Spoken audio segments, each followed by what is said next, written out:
Hello and welcome guys to a very special Minecraft video of me making a skin request for Arsu, who requested me to do Nathan Graves from one of my favorite Game Boy Advance Castlevania games, which was Circle of the Moon. And I believe I think it was the first Game Boy Advance game I ever played that had to do with Castlevania. Or I'm still trying to remember if it was actually also the first Castlevania game I ever played, because I was born in the Super Nintendo era, so I believe I did play Super Castlevania first before any other game. You know, that was mostly the year that I was born. This was also like a helping tutorial of how I make Minecraft skins. As you notice, the first thing I do is get the palette, which is I always put on the side over there, and you must also get image references like the actual concept art of the character you're trying to do, and sprite images. Now, why the sprite? This is because you're very limited on the Minecraft skin, so you can't always add all the details that the actual character has unless you're doing an HD Minecraft skin. But that doesn't happen often. That only happens in texture packs, not in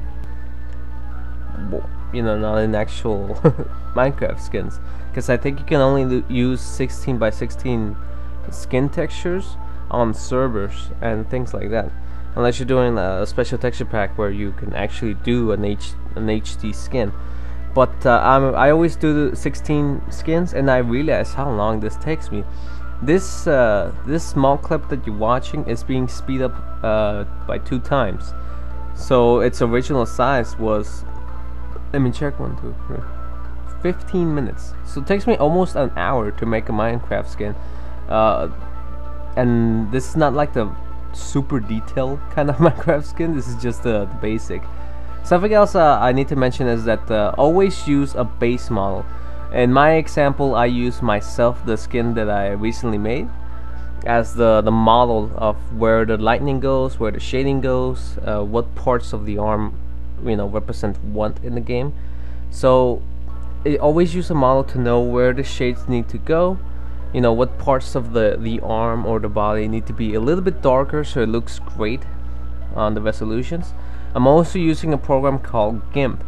And the only tools that I use is the smudge, which if you're keyboard savvy, if you press S, you'll get that tool instantly.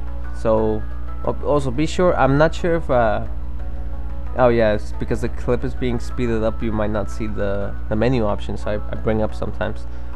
But I use the smudge. I lower the scale so that it's like bit, and I select the option hard edge for anyone that also has GIMP and you want to try doing Minecraft skins. So I recommend using smudge, hard edge, and lower down the scale to the lowest that you can. It's not really mandatory to be the lowest. You can actually, as long as it's in the 0 point something, it will always be like a square, or what should I call it, 1 pixel of size. Now, as for the shading techniques, again, I'm inspiring from the image that I'm seeing and from the the template that I already had, or the model, or whatever you want to call it, for my own skin. So I'm also picking the colors from the palette that I already made. I also need to make, on the fly, end up making new ones, because there's certain parts in the body, like that black square in the middle is supposed to be the sides, which in lightning terms it's supposed to be the darkest area, because the Minecraft people have blocky arms, so no matter where their arms are, they will always block out most of the lightning coming into that body part.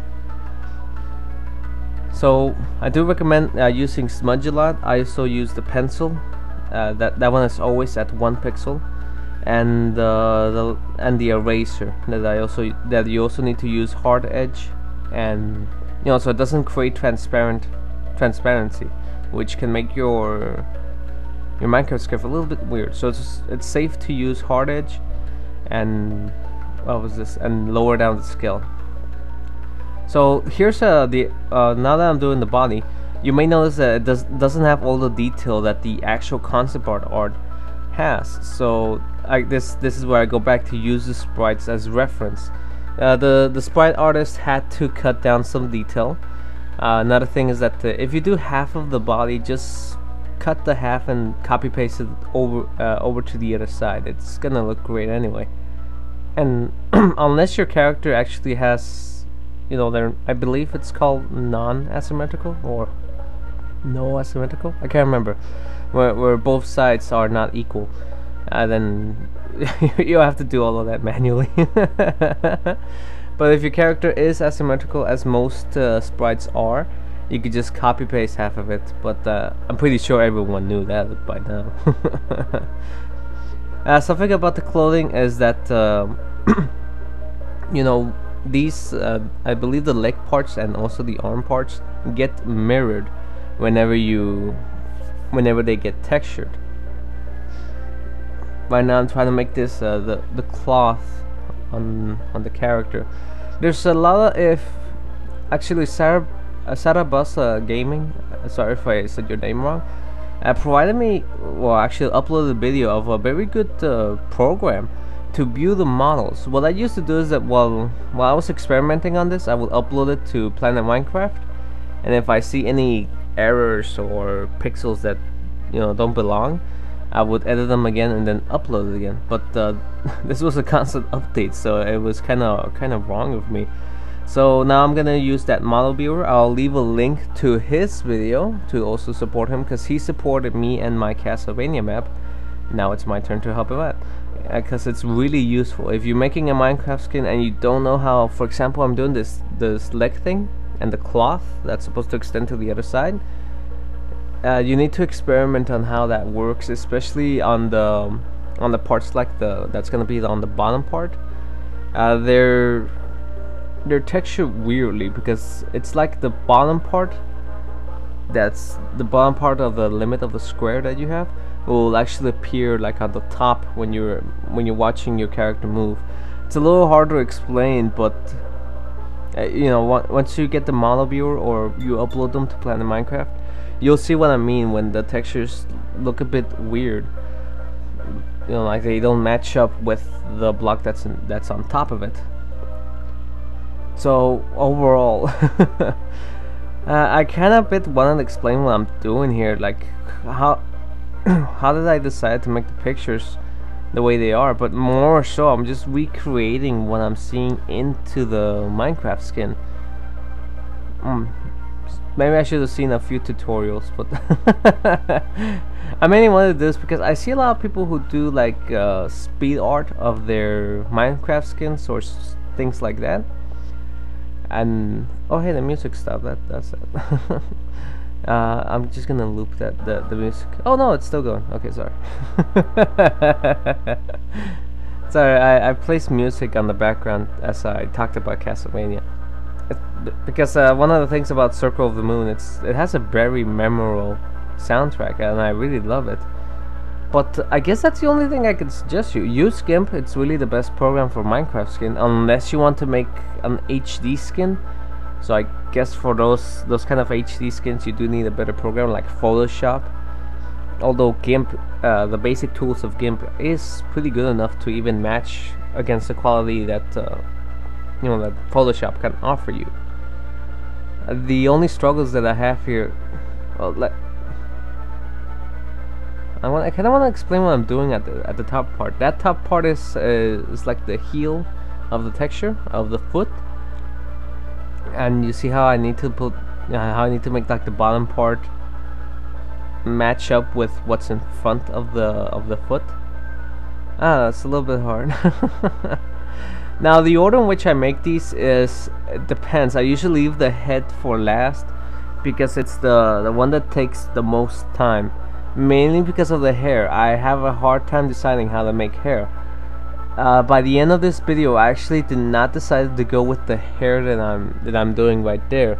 All that I did was just put like a hat layer of the same hair piece that I have for the character, and it looks great. Because I'm still trying to experiment. What is the best way to make 3D hair that's supposed to be like dynamic and like anime? but every time I try it just looks so wrong. So if you check out the link in the description, you'll see how the skin turned out. I also made a few adjustments to the body and everything, so maybe I should skip this part considering that I didn't even do it.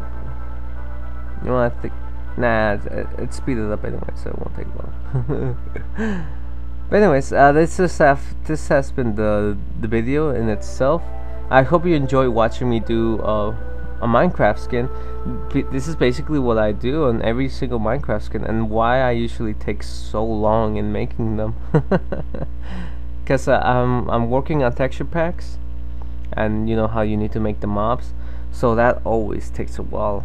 But I really enjoy it, and it only takes less than an hour to make a Minecraft skin of this detail, well, this kind of detail. So, and I hope other people enjoyed also the memories of Circle of the Moon as I may have. I really enjoyed these Castlevania games. They really form a big part of my childhood. So those are the ending tips for me. Make a palette, use reference pictures of the actual concept art and the sprites, and just recreate it into your Minecraft skin. Thank you all for watching. If you enjoyed the video, please leave a like or a comment below. My name is Diz69, and until next time, take care and have fun playing. Lates.